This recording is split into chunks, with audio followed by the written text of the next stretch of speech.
Hello အားလုံးပဲမင်္ဂလာပါဒီတစ်ခါအရွက်ကျော်လေးတွေကိုအမြဲတမ်းစိမ့်လေးဖြစ်နေစေမယ့်လှုပ်ဝက်ချက်လေးကိုပြောပြမယ်နော်ပထမဆုံးအနေနဲ့ကစွန်းရွက်လေးတွေကိုတင်ထားလိုက်ပါမယ်ကစွန်းရွက်လေးတွေတင်ပြီးလို့ရှိရင်တော့စားနဲ့15မိနစ်ဒါမှမဟုတ်မိနစ်20လောက်အေးစိမ်ထားလိုက်ပါမယ်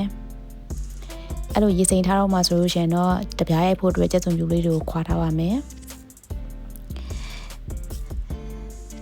ကြက်သွန်ပြူကထောင်းပြီးတော့ထည့်လိုက်ရတာပေါ့နော်ဒီမှာတော့တပြားရိုက်ပြီးတော့ကြောက်ပဲတက်ဘေးမှာထားပေးပါမယ်ပြီးတော့အရွက်တွေကြောတဲ့အခါမှာဆိုလို့ရှိရင်နည်းနည်းဆက်ရှင်းလေးဖြစ်အောင်လို့မလို့ညိုသီးတောင်3တော့လောက်ကိုလည်းလေးစိတ်ပြီးတော့တက်ထားလိုက်ပါမယ်ညိုသီးတောင်နဲ့ကြက်သွန်ပြူနဲ့ကိုရောမထားပါဘူးเนาะတက်စီထားပါမယ်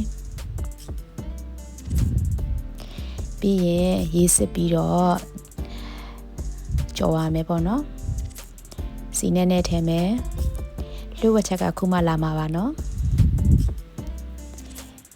ခုနတပြားရိုက်ထားတဲ့ကြက်သွန်ဖြူလေးတွေကိုထည့်မယ်အဲ့လိုကြက်သွန်ဖြူထည့်ပြီးရတဲ့တခါတည်းစားကိုထည့်ပါမယ်စားရလေအရွက်မကြော်ခင်မှာအရွက်မထည့်ခင်မှာစားထည့်လို့ရှိရင်ဘာအရွက်ပဲကြော်အမြဲတမ်းစိမ့်လေးဖြစ်နေရပေါ့နော်ဒါလှုပ်ဝက်ချက်ပါတော်များများလည်းတီးပြီးလို့ထင်ပါတယ်တီးရဲ့လူတွေလည်းတီးပြီးပေါ့နော်မတီးရဲ့လူတွေအတွက်မျှဝေပေးတာပါရှင်ဒီလိုကြက်သွန်ပြူလေးတွေကိုစားနဲ့ရောကြော်ထားတဲ့အချိန်မှာနည်းနည်းလေးစောင့်ရမယ်ပေါ့နော်ရွှေဝါရောင်လေးတန်းလာတဲ့အထိစောင့်မယ်ပေါ့နော်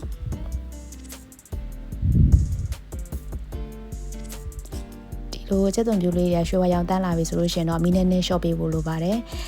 မီးမလျှော့ဘဲနဲ့တန်းပြီးတော့အရွက်ကိုထည့်လိုက်မယ်ဆိုလို့ရှိရင်တော့စီပေါက်တက်လို့ပါပြီးရင်တော့မီးလျှော့ပြီးရင်တော့အရွက်လေးတွေကိုထည့်မယ်ပြီးရင်အပေါ်အောက်လှန်မယ်ပြီးရင်စောနာက40စိတ်ထားတဲ့မြုပ်သီးတောင်လေးတွေကိုထည့်လိုက်မယ်ပေါ့နော်ပြီးရင် QC လေးနဲ့ထည့်မယ်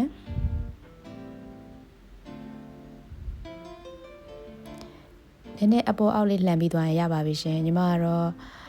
အယိုးတွေနဲ့အရွက်တွေနဲ့တခါတည်းပဲရိုးကြော်လိုက်ပါတယ်တက်စီအယိုးကိုအရင်ကြော်ပြီးမှအရွက်ထည့်လိုက်ရတာပေါ့နော်